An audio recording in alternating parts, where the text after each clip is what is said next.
আসসালামু আলাইকুম। ওয়ালাইকুম সালাম। ভাই কোথায়? ভাই আমি এখানে লোক আছে।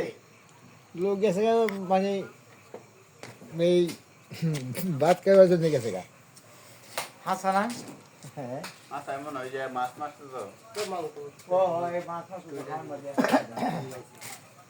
আসলে এই বাড়িতে তো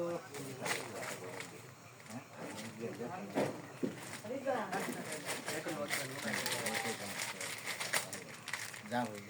চিন্তা বলে আমরা কত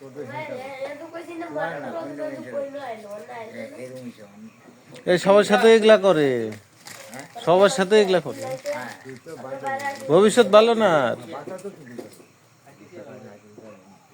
বোন জ্ঞান কষ্ট হচ্ছে, আমি তুলা খাই যাই। এটা একটা মন আগে যে একটু বইতাও ভাই, আমি তুলা খাই যাই কি চাচা খাই দিলে। আর সে যদি আমার মানুষই মনে করলো না, তাহলে তো